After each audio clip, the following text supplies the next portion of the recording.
And again, in Sharonda's book, these messages and more result in many asexuals and lesbians, specifically asexuals and lesbians, spending years, I identify with this, spending years mistakenly believing that unsatisfying, miserable, and traumatic experiences with heterosexuality are normal, and they're unavoidable, and they're also to be expected. Therefore, we may never even consider, up until many years later, hi, hello, me, that we are incompatible and misaligned or at odds with heterosexuality itself. Me. I didn't know that for years, because guess what the message was for me for years? Women have to abide by men. Women have to provide for men. Women have to be sexually ready for men.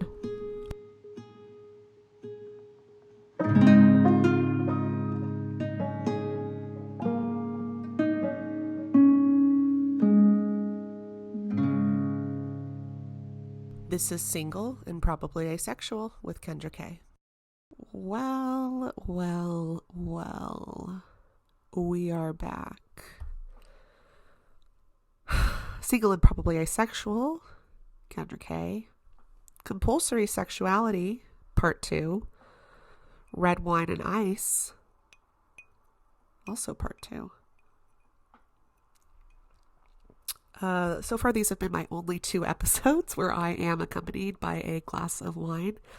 And if you listened to Compulsory Sexuality Part 1, you probably understand why.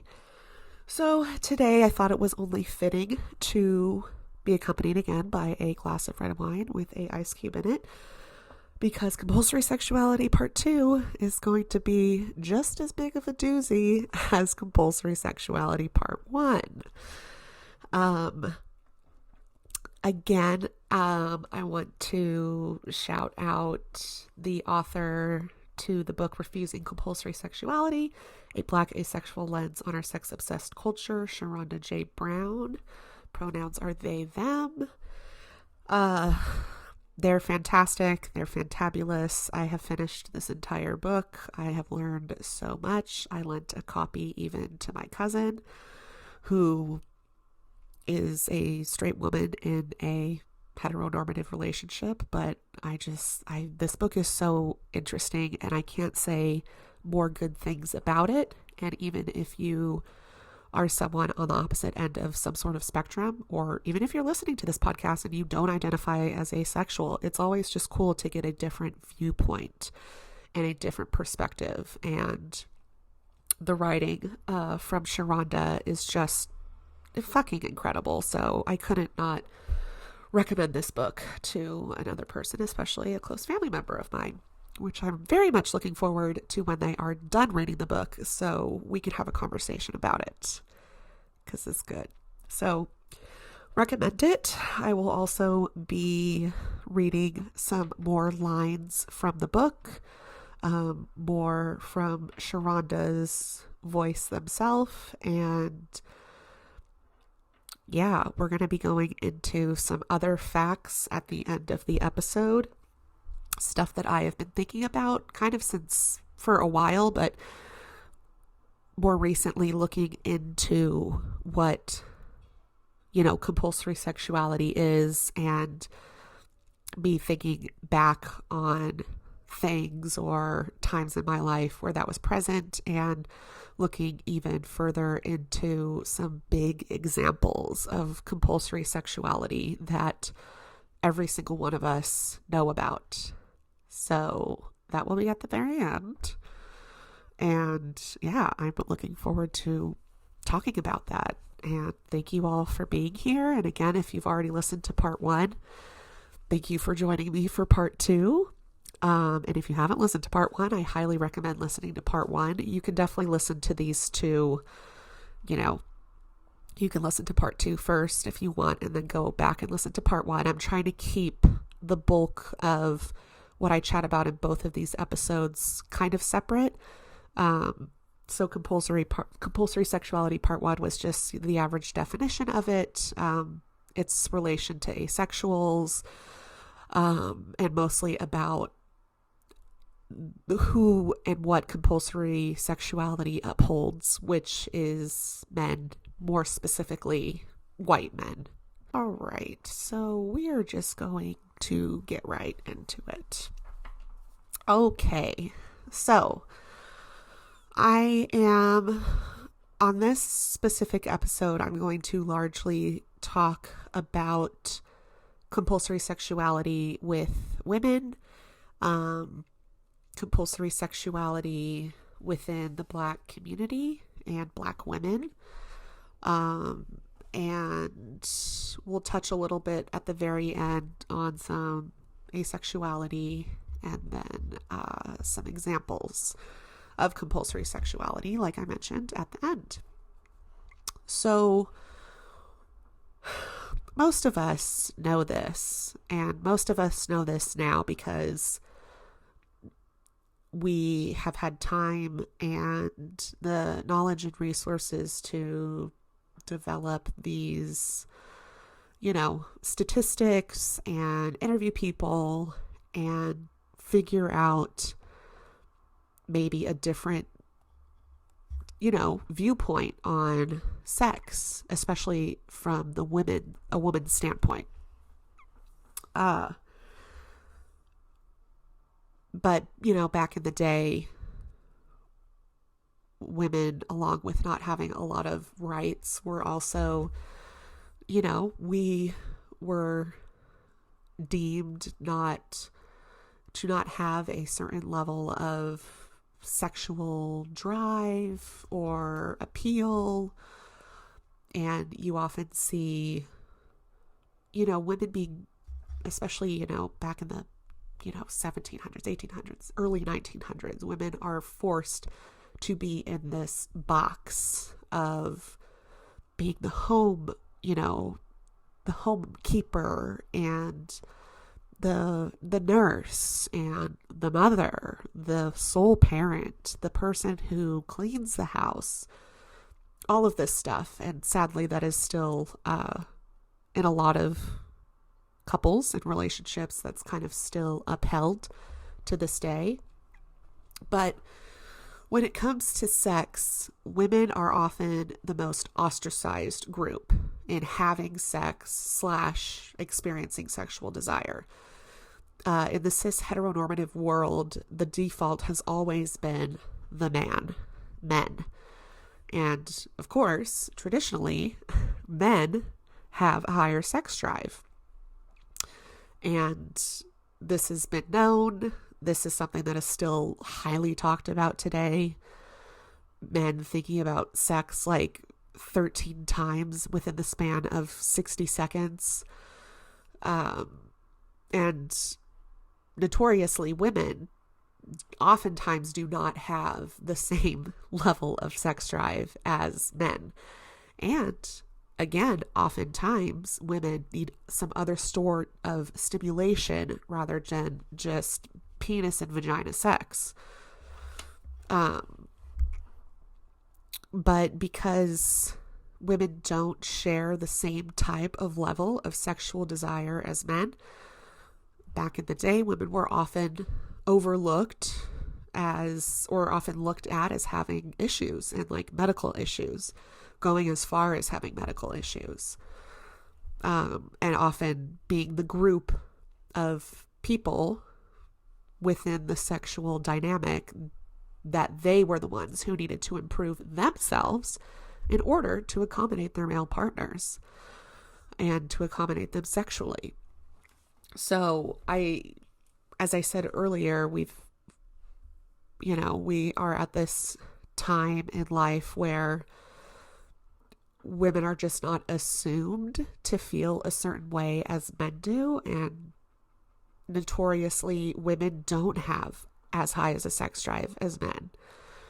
I think it's probably genetics or biology, but we don't. But a lot of women were forced to be put in the position to have sex because compulsory sexuality was created and is created for men. And, people who are women or identify as women or have a vagina, it's almost like their right to comply with people who have a penis, based solely on the anatomy of a woman's body, or people who have a vagina. Because they have a vagina, our bodies were meant to receive, and more specifically, receive a penis and also help maintain that man's erection in our own natural cavity. Sex, it was designed solely for the pleasure of men and men only. And it's bizarre to think that so many years ago, so many women they were ostracized, and they were called abnormal, and they were forced to go seek medical attention, when even if you are in a heteronormative relationship, you are a cisgendered man and a cisgendered woman together, most often it is still found that women have a hard time, pun intended, having their own sort of like orgasm. And it's because our bodies are built differently, and just because we have the physical cavity to receive doesn't mean that we experience the same pleasure as men do. And it's so disheartening thinking about the people who came before us, our ancestors, who simply had to perform in order to keep their marriage alive, maybe even possibly keep them from being killed or sold off or banished. So sex in relation to women, it's always been a little conflicting. And I'm just thankful now and today that there are studies and there are open conversations, and there is a lot less of that traditional marriage man and woman dynamic, even if you are still in a straight relationship. There are still men out there who think that the woman needs to be doing everything in the house, but I know that there are a lot of couples out there where it's split pretty evenly, and we're getting better.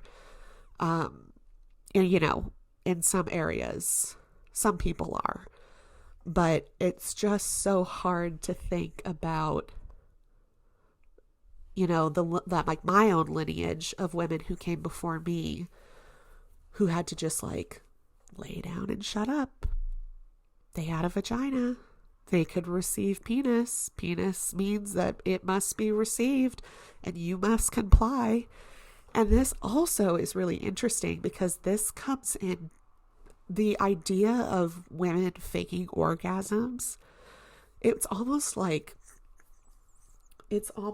I hate the fact that men are like, oh, why are you faking? That's bullshit. You shouldn't fake with me, or all this other stuff. And it's like, yeah, you probably can't do for me what I need. And I think a lot of times when women fake, it's because they're done being, for lack of a better term, fucking plowed. And it probably, and I know this happens with some women, it's uncomfortable. If some woman's cavity isn't that big and they're dealing with someone who is big, it can actually be fucking painful. So when a woman fakes an orgasm, it's probably because she's fucking tired of being in this room with you, getting you off while she's just laying there, probably in pain, maybe a little bit uncomfortable, and just wanting this to be over because she knows that she will not get what she needs, because oftentimes men are very selfish when it comes to that sexually. They won't take the time to help their female partners get to where they need, because men are men. Men think they are owed sex. Men think they are better than women. This whole world has been to benefit men, so it's not surprising, but it just is what it is. So I think it's kind of funny thinking now on faking orgasms, and mostly women faking orgasms. They just wanted fucking done and over with. And I don't blame them. I mean, I will admit I have done it too. So sometimes you just got to speed a process up, you know? There's also this incredibly disheartening and very factual fact that Sharonda mentions in their book. It is actually a quote from Evian Whitney. Pronouns are they, she, and they are a sex educator. And at one point, Evian said that a sexual psychotherapist once told her, have sex. It's what you're supposed to do. That's your duty as a wife, to have sex with your husband. The more you do it, the more these instincts will come up in you. Vino? God, I hate that line so much. And I hate it because it's true. That's your duty as a wife, is to have sex with your husband. And it's just so sad that so many people are in this predicament today where because this is the viewpoint. This has been the viewpoint since the dawn of time. And this is the viewpoint to a lot of older generations that are still here today. And it's fucking horrible. It really is. I hate it.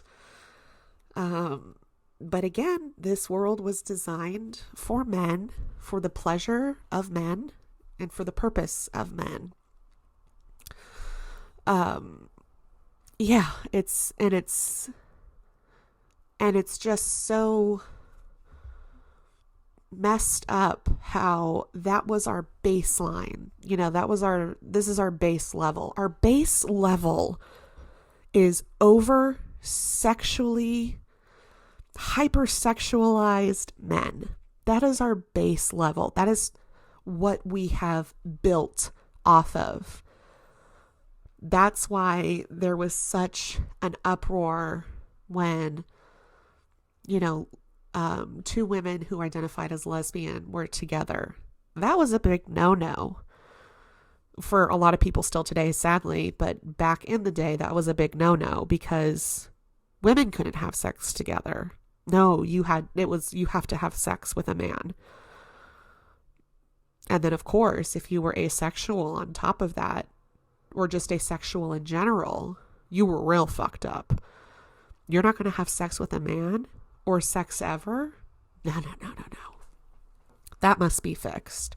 You have to go seek help for that. Another little excerpt in Sharonda's book, they said, is there is also this pastime of disregarding or even demonizing engagement with the clitoris. Remember how I said most women need some other sort of stimulation in order to complete as a man would complete? Here it is. So there was demonizing engagement with the clitoris, with the lights of Sigmund Freud declaring clitoral orgasms to be immature and pathologizing those never able to reach an orgasm through penis in vagina sex alone, which nearly 75% of people with vaginas are unable to do. Cultural scripts for cis heterosexuality continually fail people socialized as women, whether asexual or not. 75% of people who identify as being a woman or who are people who have vaginas, 75% are unable to experience the same sort of feelings as our default experiences.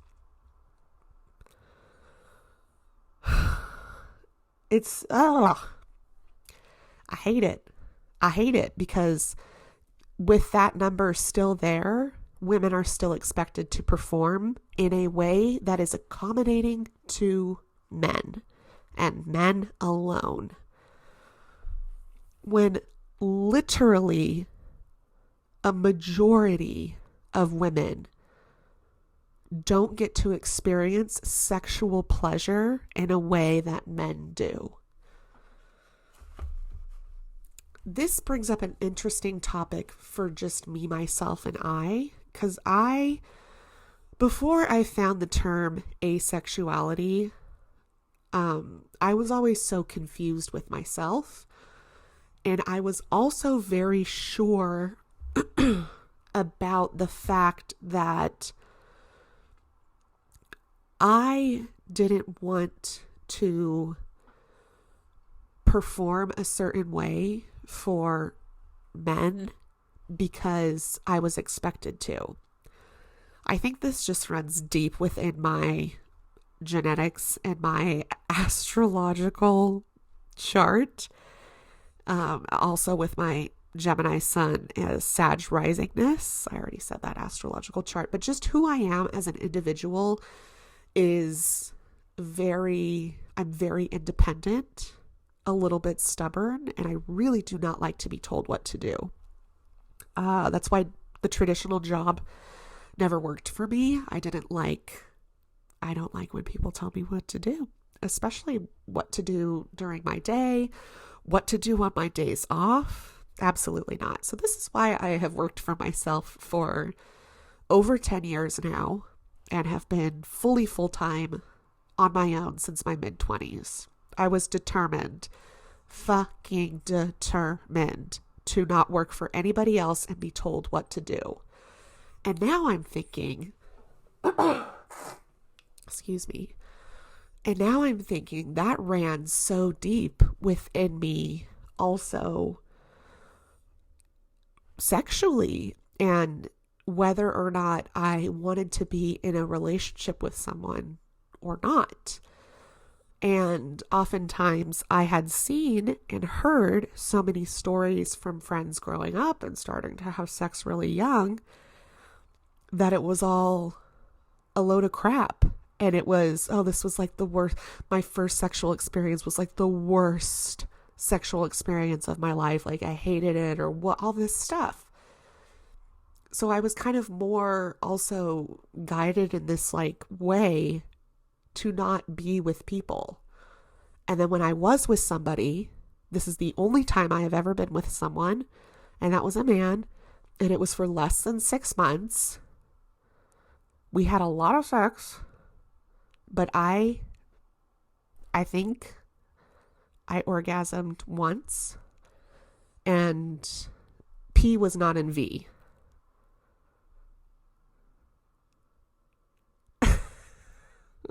That was a lot to say. Excuse me to my parents if they're listening.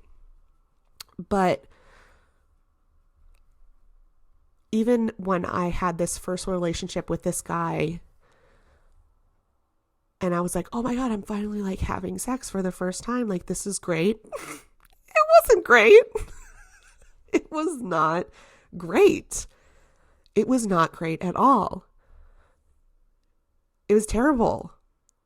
And it also was done super fucking quickly because, again, when the man is done, you're done. The whole situation is done. You can just roll over and turn around. Oh, God, I hate that. I hate it.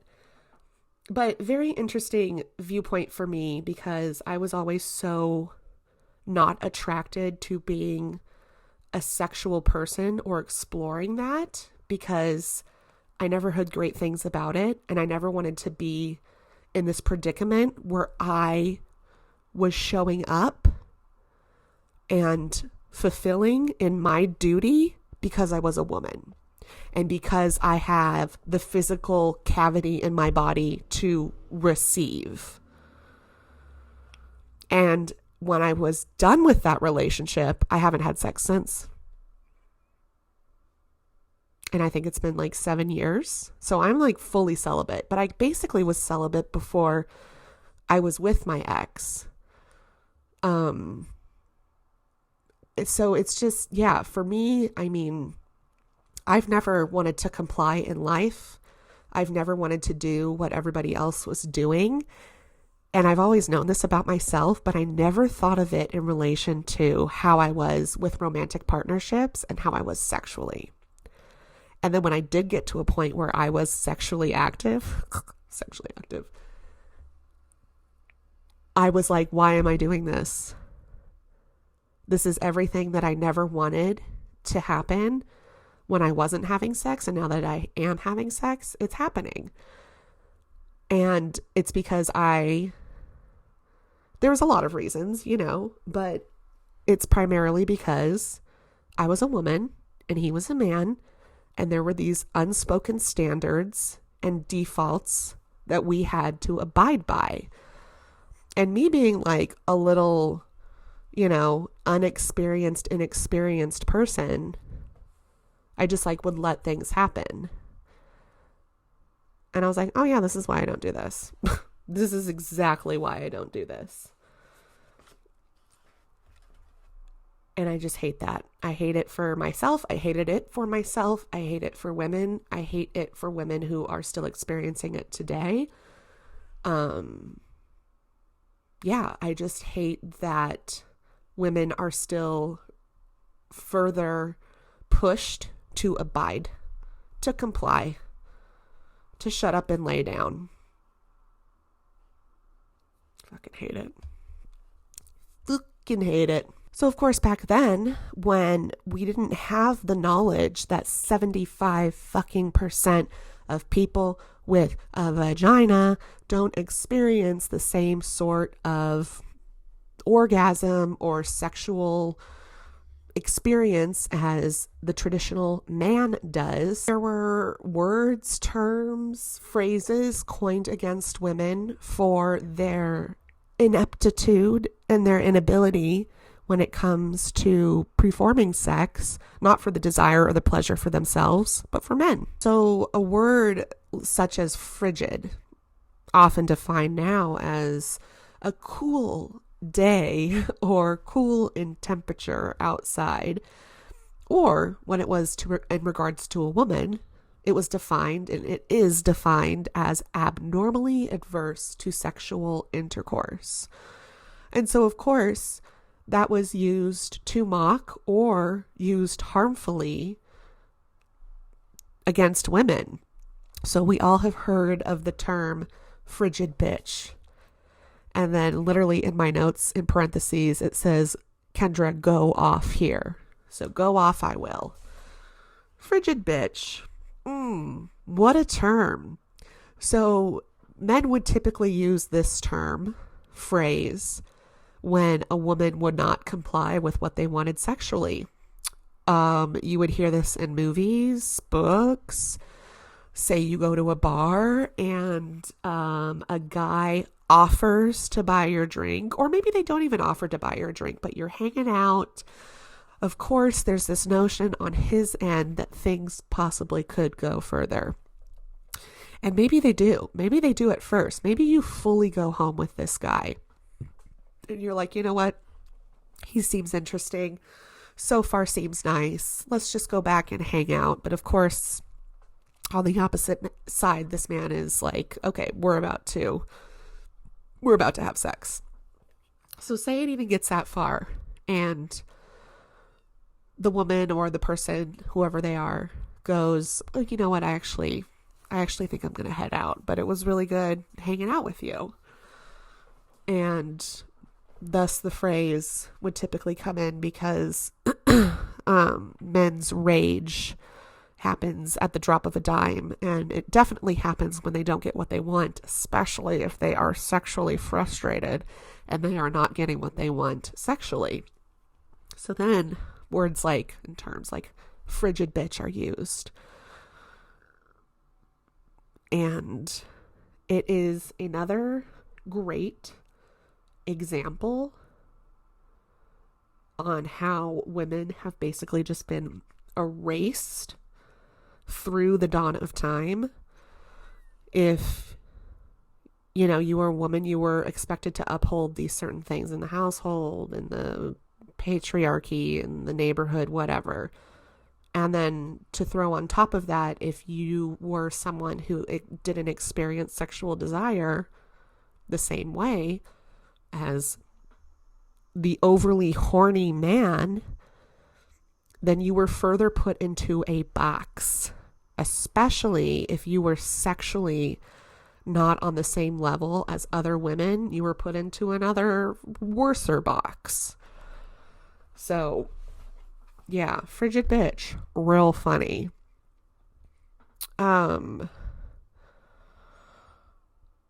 Yeah, and then I wrote here, at the time that this word was so willy-nilly being thrown around and used, it's funny that no studies had been done back then to showcase that women are not frigid, but in fact do not nearly experience this, or do not experience the same sex drive as men.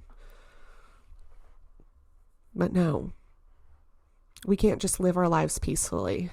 We have to be disregarded and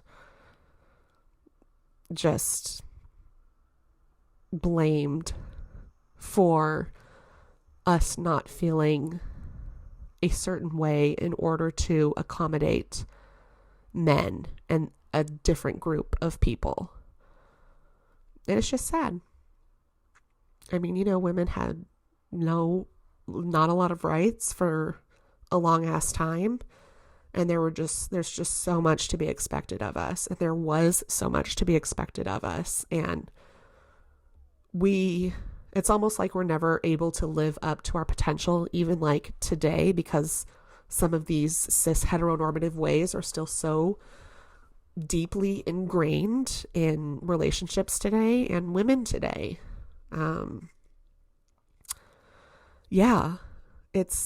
Anyways, moving on. But speaking of erased, this next section, I'm basically just going to pull a lot of quotes from Sharonda in their book.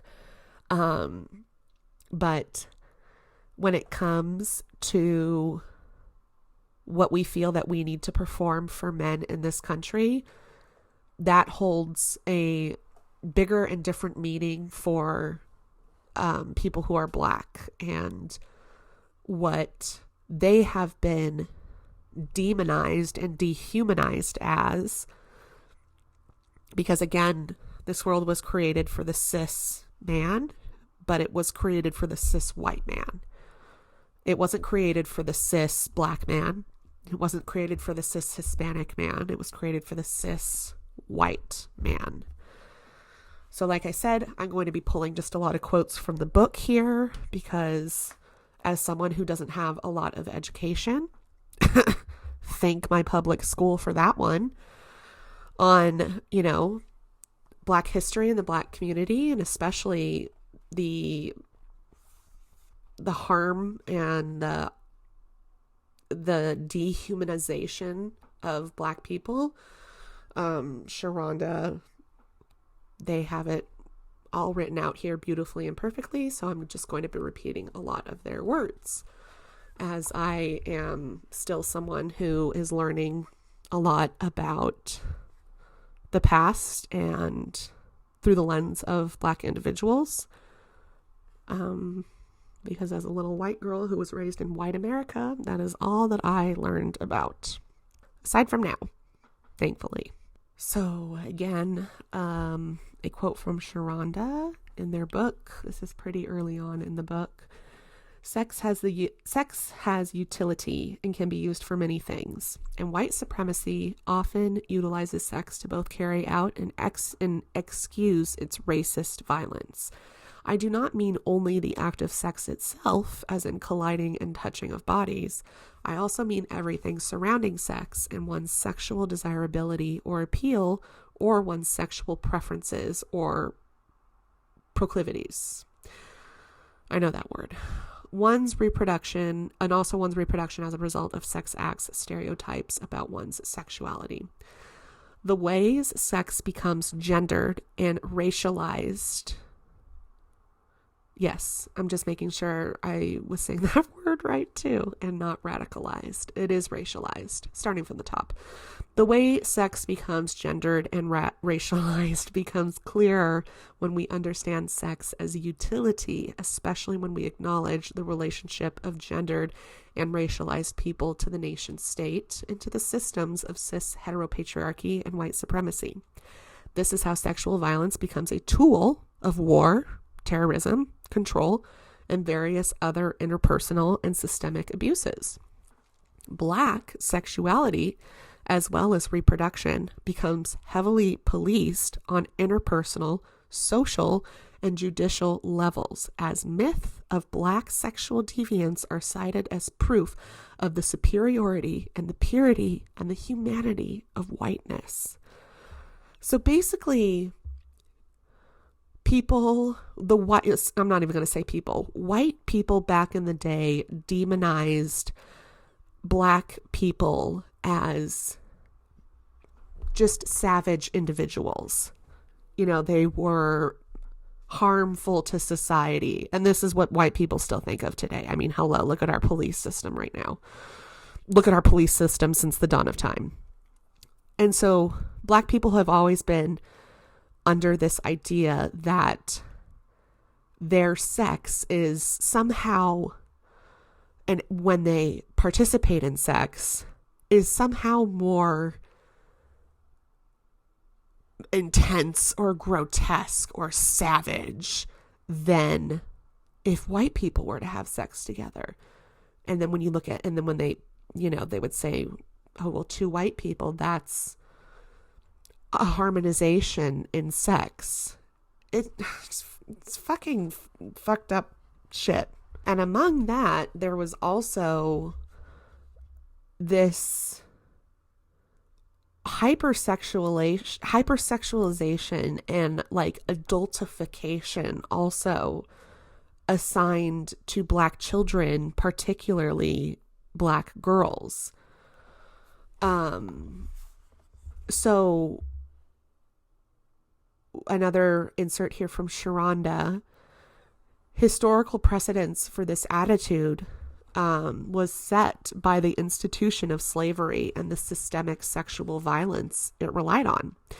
The rape of Black women and Black girls, regardless of the race of the rapist, but let's be real, the white rapist, was legal and socially acceptable during slavery and the post-Civil War era. In 1918, the Florida Supreme Court ruled that in cases of statutory rape, the rape of a minor, it would only be considered rape if the victim had been a virgin prior to the assault. Yeah.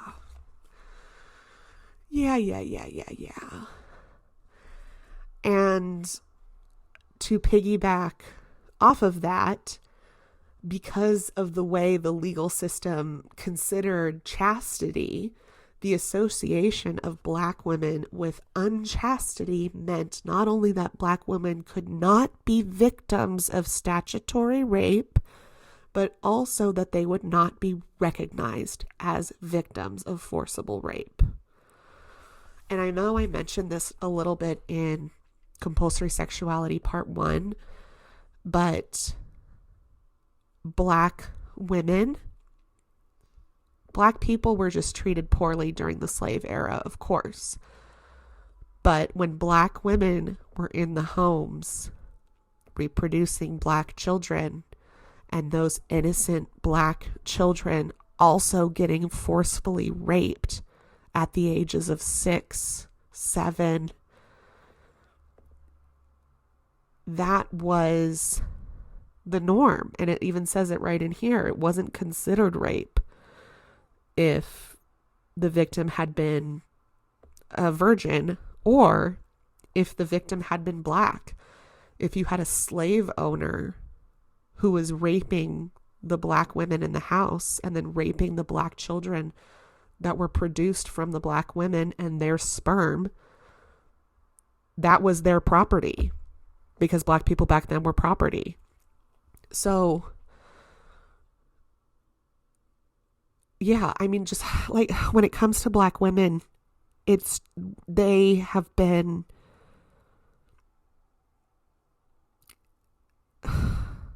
they have been treated so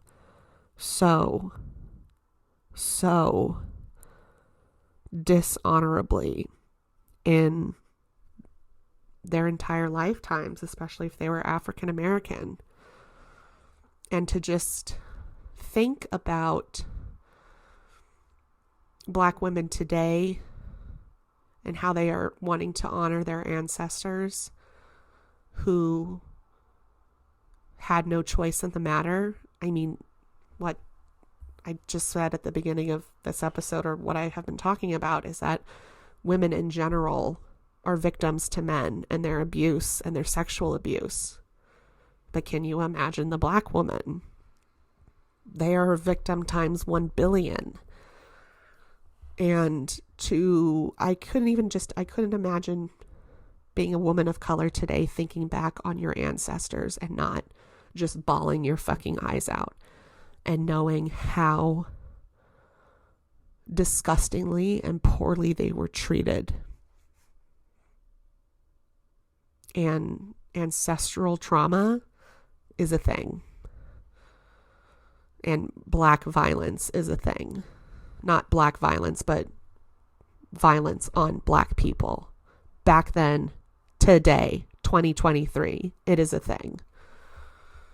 Again, another insert here from Sharonda. They say Black people never truly get to be seen as innocent or as children, as separate from sexuality, and yet the same colonial thought process that adultify Black youth also demand that Black people conform to white, cis, heteropatriarchal notions of chrononormativity for white society's comfort and demonize us when we do not.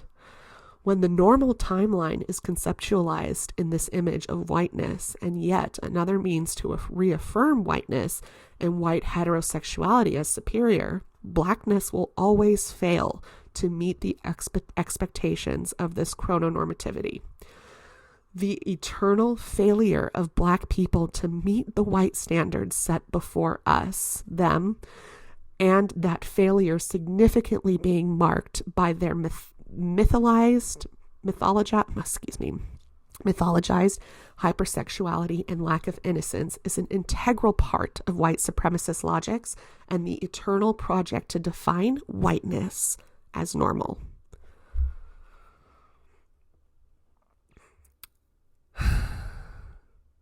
Yeah.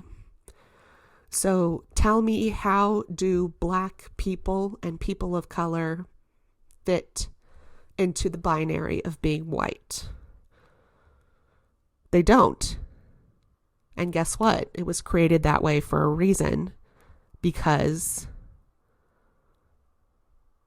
a lot of people back then, today, don't see Black people as equals. They don't even see Black people as human. So fucked up. So then what happens when Black people try to assimilate the white life? They try to blend into what whiteness means, because that has what we as a country have put on all people, white people, people of color, and Black people, but we've not left room for other people of color. So when people who are of color who try to assimilate to the white world, they will always be ostracized and they will always be looked at as less than to a lot of people. I'm not saying to myself, but sadly to a lot of effing people in this goddamn country. Again, another thing from Sharonda in their book.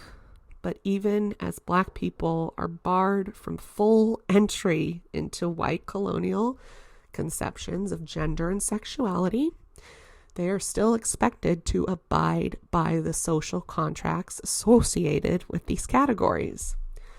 They are punished for their failure to properly align themselves with white people, even as such alignment would be impossible, because these categories have been defined against Blackness itself. White supremacy cannot be white supremacy without Black people. White, cisgendered, heteronormative sexuality would never have been in place had it not been for the extreme distaste and dehumanization, of Black people. Remember how I said Black people were defined as being savage and all of these other vulgar words when it came to just being individuals and having sex itself? This is where this comes from. We can't have something without the opposition of something. And it's fucking hypocritical to sit here and say, since the dawn of time, and tell people to assimilate to the white world and to white people when that world was solely built in opposition of them. And I pause for a sip of wine. Back into women and compulsory sexuality, and then into Black asexuals and compulsory sexuality, which is kind of like the double whammy, if you will, for white supremacists and white patriarchy and Republicans. Another insert here from Sharonda. They say this is actually an insert from Adrienne Rich's book, Compulsory Heterosexuality and the Lesbian Experience, and Sharonda puts this in their book, and it says, messages to women have been precisely that we are the emotional and sexual property of men, and that the autonomy and equality of women threaten the family and the religion and state. The institution by which women have traditionally been controlled, patriarchal motherhood, economic exploitation, the nuclear family, compulsory heterosexuality, are being strengthened by legislation, religious fiat, media imagery, and efforts at censorship. And this is sadly and very blatantly still going on today when we deal with people like Andrew fucking Tate, who has classically been known as a uber misogynist and who just got detained for human trafficking in, I believe, Ukraine or another country. And that's who people are looking up to today. That's who the newer generation is looking up to today. And it's terrible. And again, in Sharonda's book, these messages and more result in many asexuals and lesbians, specifically asexuals and lesbians, spending years, I identify with this, spending years mistakenly believing that unsatisfying, miserable, and traumatic experiences with heterosexuality are normal, and they're unavoidable, and they're also to be expected. Therefore, we may never even consider, up until many years later, hi, hello, me, that we are incompatible and misaligned or at odds with heterosexuality itself. Me. I didn't know that for years, because guess what the message was for me for years? Women have to abide by men. Women have to provide for men. Women have to be sexually ready for men. This is a big little insert here, one of the second to last quotes from Sharonda that I will talk about from their book. But this entire paragraph here is just worth everyone knowing. So, the dehumanizing hypersexualization of Black female bodies compounds many of things explored in the Lesbian Master Doc and the work of Adrienne Rich, particularly because, and I'm so sorry if I put this, and if I pronounce this wrong, but I think it's Zakia Amon Jackson. Zakia Amon Jackson puts it like this: radicalized formations of gender and sexuality are actually central rather than subsidiary. Excuse me. rather than subsidiary to the very human animal binarism.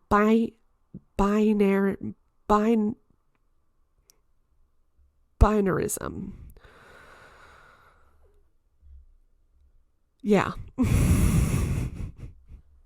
Hashtag embarrassing. Just kidding. I'm not embarrassed with myself. Binarism. I think it's binarism. Animal binarism. Like the human animal, like binary, but binarism. Anyways, sexual accessibility is constantly demanded of us both via white supremacy and Black patriarchy. When we fail to meet the expectations created by centuries-old myths built around Black sexuality, we can find ourselves they can find ourselves on the receiving end of angry resistance, aggressive sexualization, and even physical violence from those who have written the narrative onto us. Even as we are also shamed for any sexuality that we might choose to express. Of course, I mean to say that they might choose to express, because this is in the words of Sharonda. When misogyny noir is ever present, and when there is a long history of racist, fetishistic and patriarchal socio-sexual terrorism against Black people assigned womanhood, albeit not the same class of womanhood as whiteness affords itself, this undoubtedly has an influence not only to how we understand our sexuality, but also how we are expected to perform womanhood within the Western gender binary. Again, and I saw this video of, it was a horrific video of this Black trans woman getting beat up, like physically beaten by Black men, like a group of them. There was like 20 of them. It was so unfair and not right. But that group of Black men, I'm not like aligning with them or anything, but that group of Black men is just trying to assimilate to white society that they were forced to assimilate to. And so there is oftentimes a lot of violence within the Black community about sexuality, because the Black community is just trying to be the straight man and the straight woman having sex, because that's what they've been told their entire life that they need to do in order to perform, in order to assimilate to this white heteronormative world that we sadly live in. And when people who are Black and maybe asexual or Black and trans, the level of just the level of what's wrong with them, which there's nothing wrong with them at all, but what that is viewed as from the Black community and also white community, and also just any community who is looking at this with the cis heteronormative lens. Like I said earlier, it's almost like a double whammy, because if you can't be Black and assimilate to the white culture, you really can't be Black and try to assimilate to a white culture that also you can identify with sexually. Because again, compulsory sexuality is the idea and the notion that everybody has sexual feelings and desires, and compulsory heterosexuality and heteronormative sexuality is that men are owed sex. So it's just fucking appalling is what it is. But Sharonda really does put it very well in their book. And like I said, I learned a lot from this book, and it doesn't necessarily make me happy. It makes me sad to know this, but it's my duty to learn this. So thank you, Sharonda, for your words, honestly. And I'm sorry to every Black person who has to live in the white cis heteronormative United States that we are in. one last quote from Sharonda, and then I will be moving into some of my examples of compulsory sexuality. But Sharonda says, they go, Black asexuals have the anti-Black dehumanization we experience compounded by asexual dehumanization. That's why I said double fucking whammy. If Blackness and asexuality are both objections that cannot live up to humanness and also whiteness, where does this leave the Black asexual? I mean, this fucking leaves the Black asexual in a very vulnerable place, which fucking sucks, and it's the worst. Sharonda also says Eurocentric humanism needs Blackness as a prop in order to erect whiteness, to define its own limits and designate humanity as an achievement, as well as to give form of the category of the animal. Tethering sex to humanness is simply one more avenue by which white supremacy seeks to enact sexual control, cultivate sexual shame, and reinscribe white cis heteropatriarchal ideas as normal in every arena. The Black asexual is rendered impossible through the ill logics of the anti-Black sexual racism, white supremacy, and compulsory sexuality. So just kidding. Triple fucking whammy.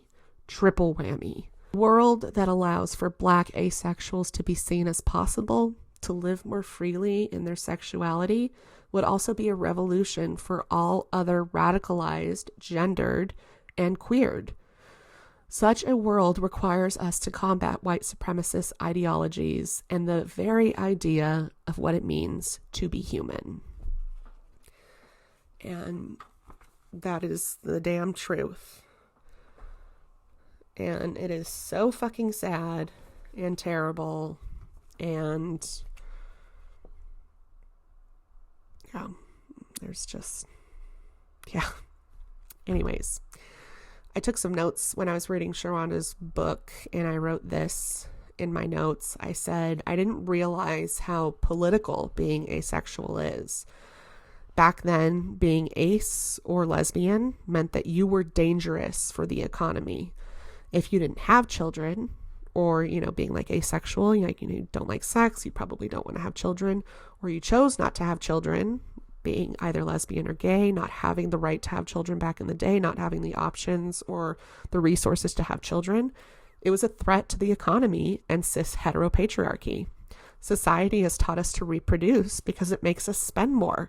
When you're living a life not spending, so therefore being single, not shedding out thousands of dollars for children, childcare, baby formula, baby clothes, it's a problem to the economy and to the world, because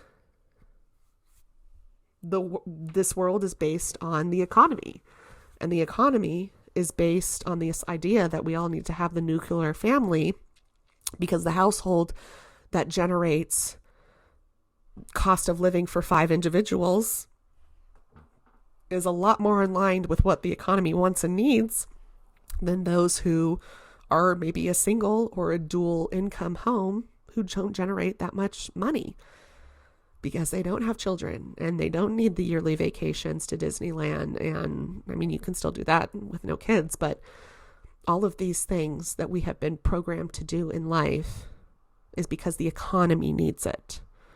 If we stop having babies, the economy will plummet.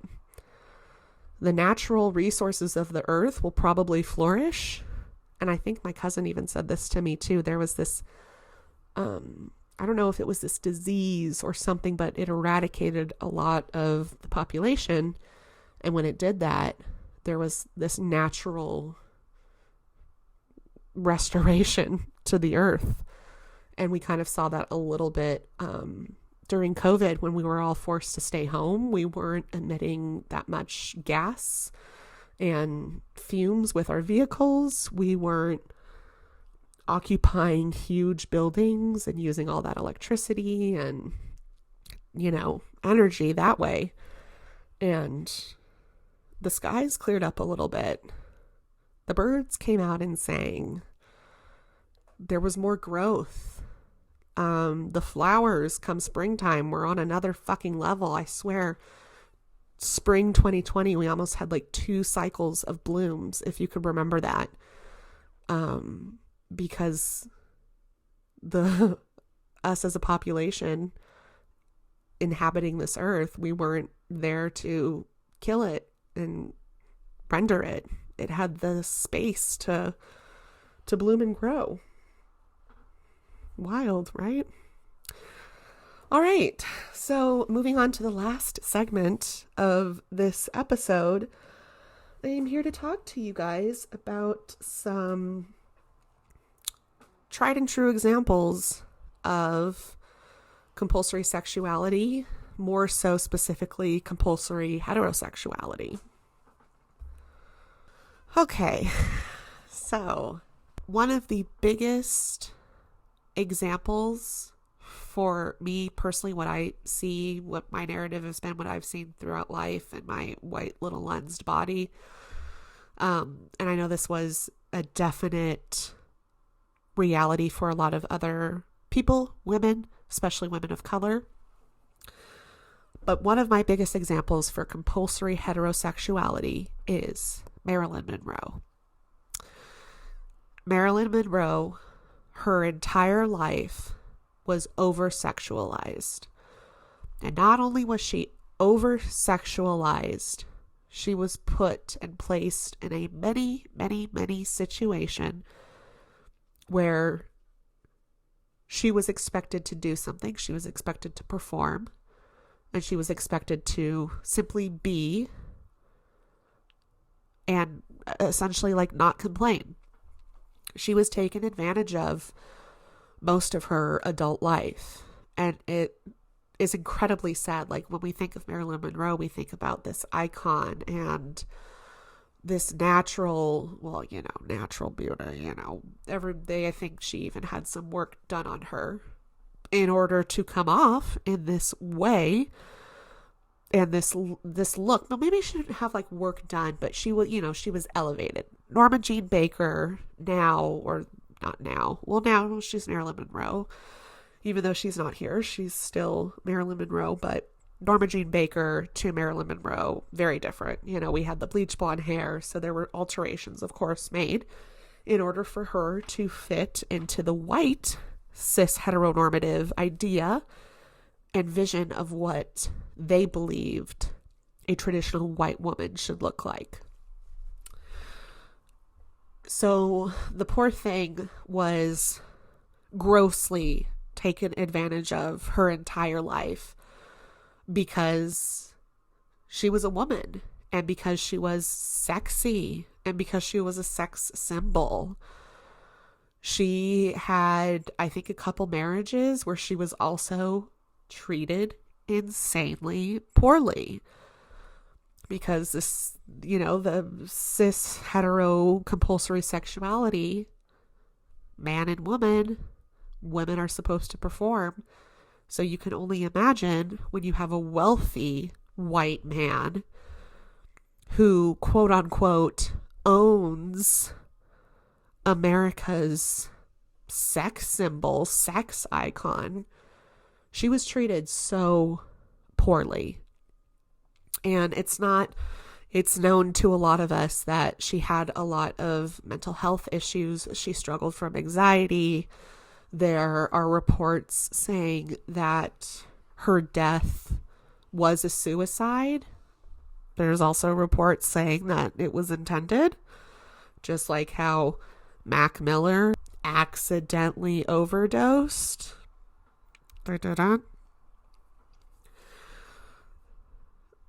It's sad, but sometimes if some people are not in this life, it's better for others. And we've seen that a lot. We've seen that with a very famous example, Princess Di. Anyways, so not only throughout Marilyn's lifetime was she just grossly mistreated, over-sexualized, oftentimes sexually assaulted, taken advantage of, all of these things.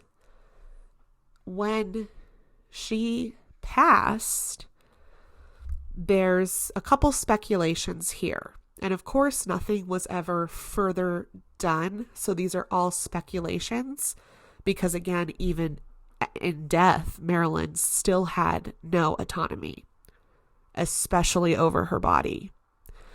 It is rumored that once Marilyn passed, she went missing for 6 hours on her way to the mortuary. There is also speculation that said once she arrived to the mortuary, her body was also left for a full 24 hours without doing an autopsy, without doing the embalming process, all of that. So again, grossly mistreated even after her death. So it was rumored that for 6 hours she went missing after her death. And I believe there was also something that I read that said that when the autopsy was finally starting to happen on Marilyn Monroe, they said that her insides were so like they were destroyed. Possible parts could have been missing as well.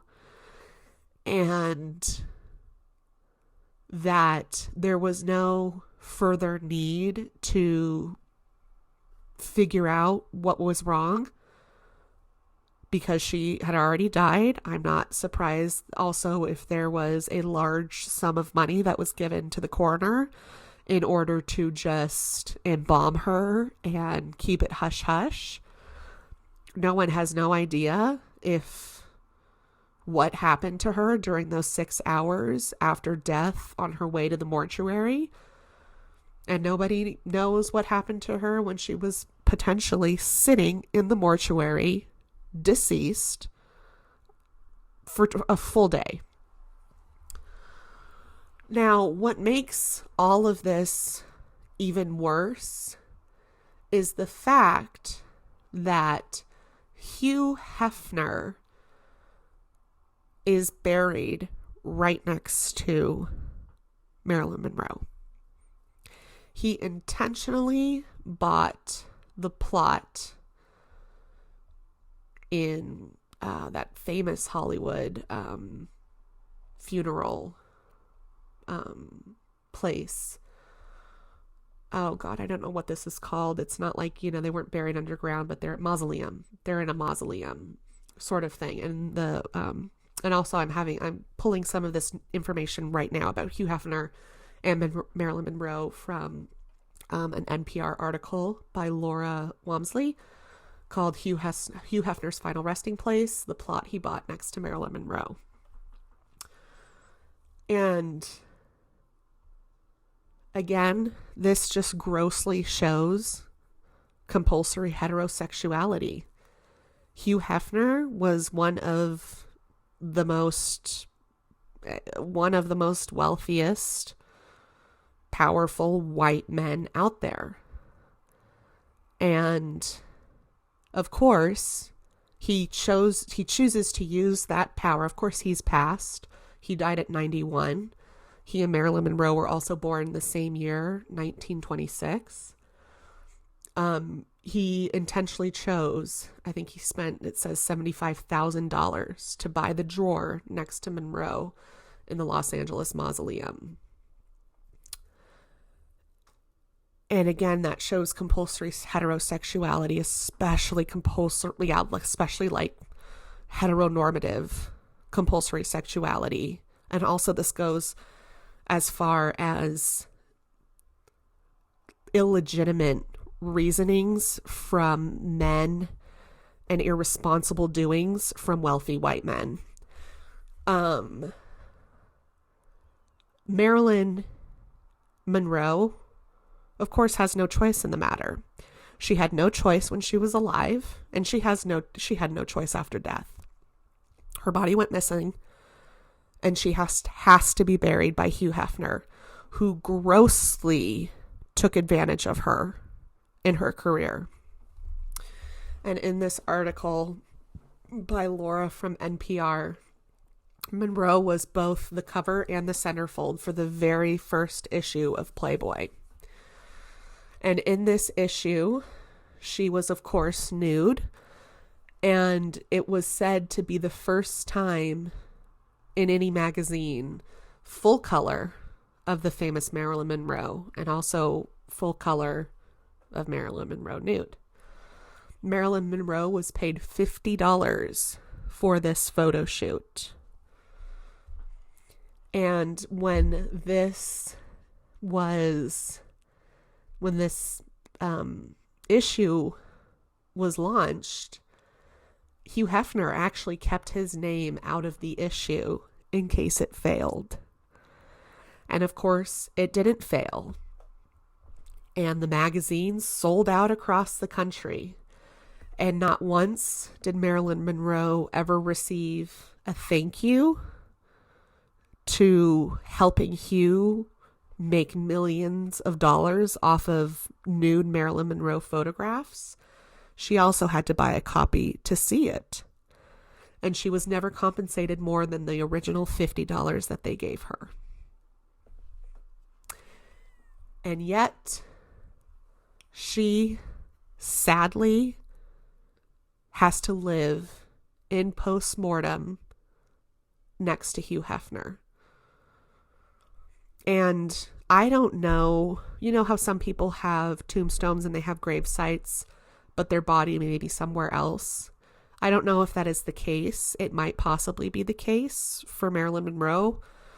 Who knows if she's actually really in there? If somebody does know, please tell me. I'm very interested in this.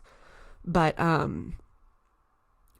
even if they were both not in there, physically their bodies, it's the premise of it. It's the fact that Marilyn Monroe never had choice, but all of these other men in her life did have choice, and she didn't. So yeah, I think one of the biggest examples of compulsory sexuality is Marilyn Monroe. She was an icon when she was here. She is still an icon today for just being who she was and being a sexy, beautiful woman who owned her body and owned her curves, but that came with an enormous price in life and after death. And I hate to think about those 6 to 24 hours where her body was either just laying in an open morgue or who knows. They say she died from an overdose of anxiety pills, but why were the insides of her completely destroyed? I assume potential sexual assault, potential rape. I also assume maybe somebody else did their own embalming for her organs before she got to the mortuary. And ever since I learned that, it has not been able to leave my brain. And I thought it rather fitting to talk about on this podcast episode. Yeah, pretty depressing. Anyways, moving on and wrapping up here. My last prime example of compulsory sexuality and compulsory heterosexuality is the church. It is the church. It is most religions, definitely Christianity, a little bit of Catholicism, Mormonism. It's more, I'm just going to say the church in general. But the church upholds men. We uphold this guy in the sky named Jesus. And the church upholds heteronormative ways of life. That's why they are so against, and I know a lot of people who are religious or go to church. There are some churches today that are more accepting. There are also people who are more accepting, but traditionally, people who were gay were not seen as people from churchgoers and people of the belief of Jesus and strict, rigid religion. And why do you think they didn't love or couldn't have the capacity to love gay people? Because Adam and Eve. It's not Adam and Steve. It's not Eve and Yvette. It's Adam and Eve. It's man and woman. And what irks me the most about the church, aside from the heteronormative and compulsory sexuality-ness of it all, is it's one of the biggest organizations and groups of people who I personally find are highly flawed and dangerous, actually, because when you are told to believe a certain thing from the dawn of time, to believe about this guy in the sky who is supposed to guide you through life, rid you of all things, but make sure if you're a man, you're having sex with a woman, and if you're a woman, you're having sex with a man. It also just plays into the normativity of the cis patriarchal lifestyle. Husband and wife. Wife needs to stay home and raise the kids. Husband goes off to work. Wife has to receive penetration at any moment's notice. And we must pray to him. Him. He. You know those stickers that say he and then the little dash I, meaning like he is bigger, God is bigger? Oh, I'm sorry. It makes the blood boil a little bit there. But when we also think of the church, we also should be thinking of compulsory sexuality and innocent victims, such as children, primarily little boys, who would be raped and assaulted by men in the church. Because maybe Jesus told them something, that they had to be there for these little boys. They had to provide. And they had to go as far as to violate and harm innocent children because of what their beliefs stated. But not also that, because of what cis heteronormative sexuality looks like. A man in control of a woman or a child.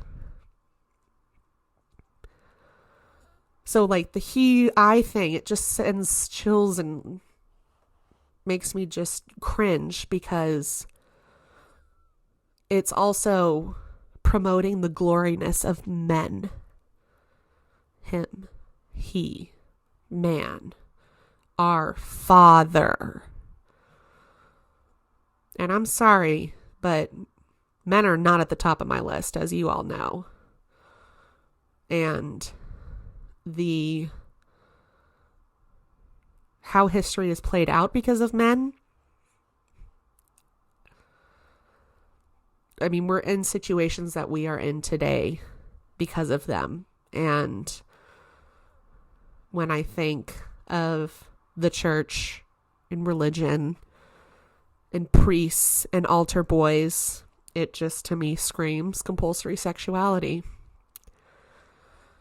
So, yeah, those are my two examples, and there are plenty more examples of compulsory sexuality. Also, as far as savageness within the Black community and their sex, I mean, we can also look at all of the information coming out right now against Meghan and Harry and their kids, and how the British monarch did not want to have Black children in their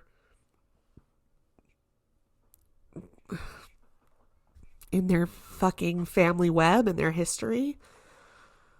It's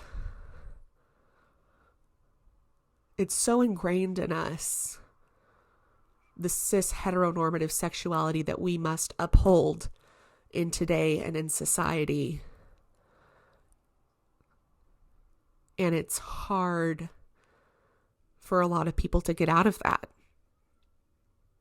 And I feel incredibly sorry for those people, and I feel sad for them. I feel, of course, sad and frustrated for those of a marginalized community who are also forced and expected to perform a certain way in order to assimilate to this world that was built in opposition to them. And it's just, I mean, you can just look at it in a lot of ways. Meghan and Harry, Marilyn Monroe, the church, the dichotomy and the dynamic between male men in business and women who need to F their way to the top because a woman couldn't be higher up than a man anyways, because we were never placed in this category of worth. So actually, for a long time, women did have to screw their way to the top because there was no other way. They could have been 1,000 times smarter than any of the men, any of the CEOs, anything. But it was never an option for them. But compulsory sexuality shows us that there is and there was. And for the woman who knew that she needed to be at a certain level in a job, sometimes that's what she had to do. And why is that? Because men believe that they are owed sex.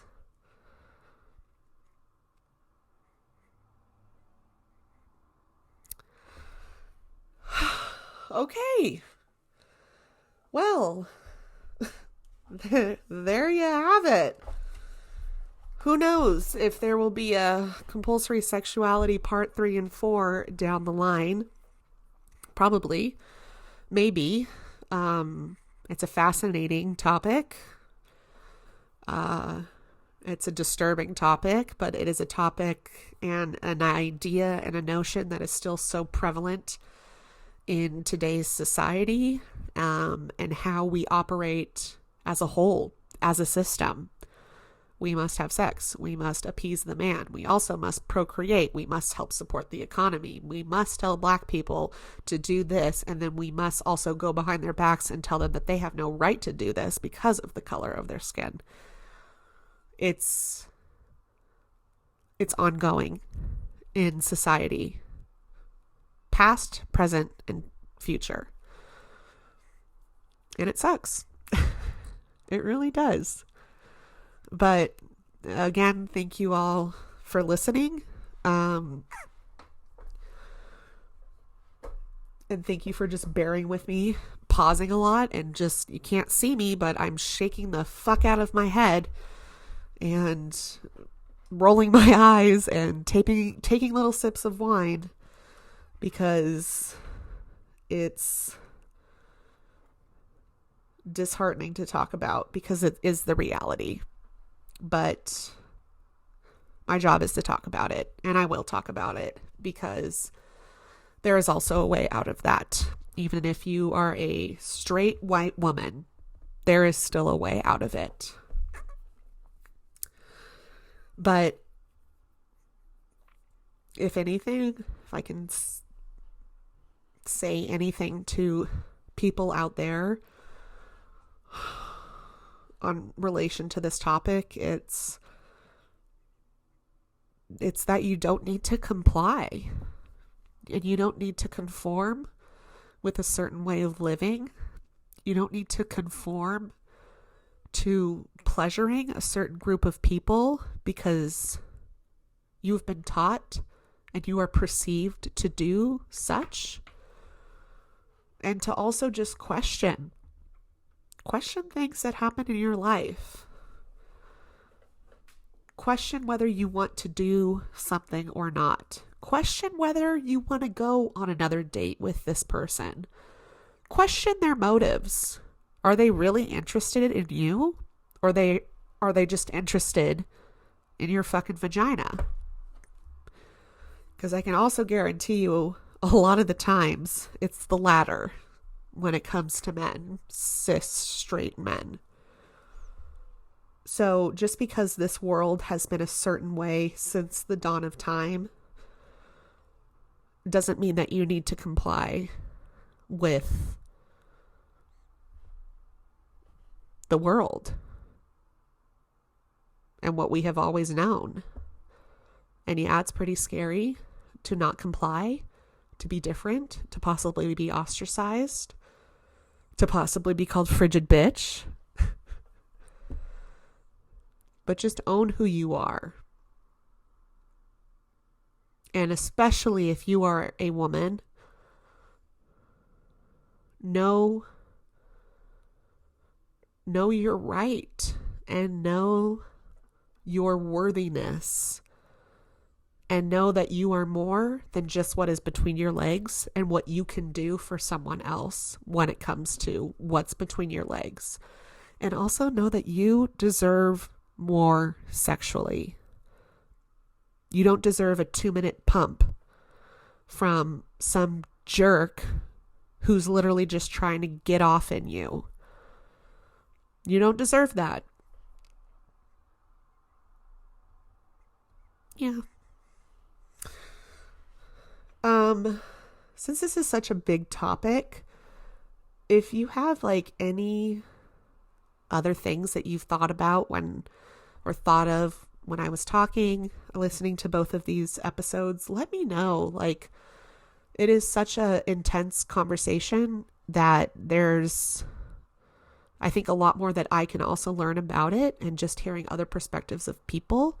It's really fascinating to also hear the perspective of people who were formerly in a cis straight relationship and who are now queer or gay or lesbian, and them working out of cis heteronormative patriarchal reasoning society relationships. So if this relates to you at all, let me know. Send me an email, send me a message. You can find me on Instagram. You can email me. I have all of my information in the description part of this episode.